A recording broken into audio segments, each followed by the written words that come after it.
in the beginning, it was really only 5 breakdancers. You know what I mean? 4 or 5 of us. You know, a lot of guys ever come and say they was from the beginning. No. We talking about the grit grind of the 1970s, the early 1973, 74. You know, we were the original B-boys. You know what I mean? I mean, nobody was before us. We were the original dudes. It was me, MCLB, Slick Watts, Crazy Leg, Clark Kent, and it was another brother, Busy B, which on the low, y'all didn't know, he used to break dance a lot. You know, we were in the mecca of it. You know, in that time when we were born, it was actually the formation of hip hop. And Kool Herc, you know, one of the forefathers of hip hop, brung it from Jamaica. Then Grandmaster Flash got a hold to it, and you know, formulated the scratching and the other aspects of hip hop. But we were actually the live entertainment of that time. We were the ones that the crowd had come and formulate a circle and watch us. This is before there was money involved. Man, before there was money involved. We did it primarily just to get away from our everyday life. You know what I mean? The struggle that we lived in every day. You know what I mean? You know, it's so much of being in a depressed social mode. You know what I mean? That we needed an outlet.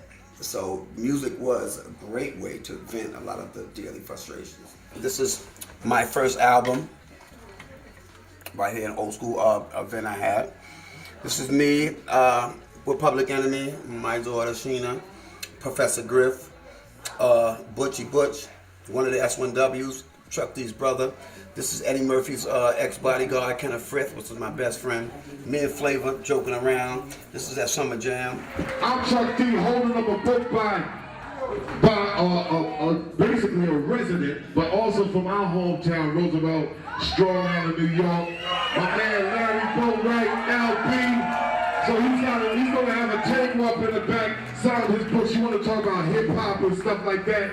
This is the real deal from back in the day. So I wanted to write the true aspect of what it actually was like for the inner city youth in those days. See, because you know, if you read a couple of books like Kool Herc's books, you know, you got the movie Crush Groovin' and all that. You know, they talk a little bit, but they show it from the aspect of the you know, the inner city youth, but more of the politically correct saying, like the school watered down version, right? The watered down school. You know what I mean? It wasn't version. really like that. You know what I mean? In those days, it was rough times for us growing up. You know, see, hip hop is a way of life.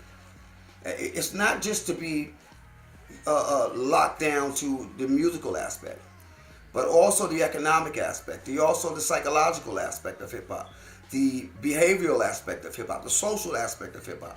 All these things need to come into play. And this is why I created Ghettoology, hip hop Ghettoology, because like I said, hip hop touches on a different array of life. You know, to be able to know how to think, how to make proper decisions, how to be more constructive making music, how to make productive music that's going to benefit ourselves, our mind, our hearts, our children, and their children. That's so I figured that my best place at my age and my time would be the educational aspect of hip hop. To be able to do lectures and stuff like that.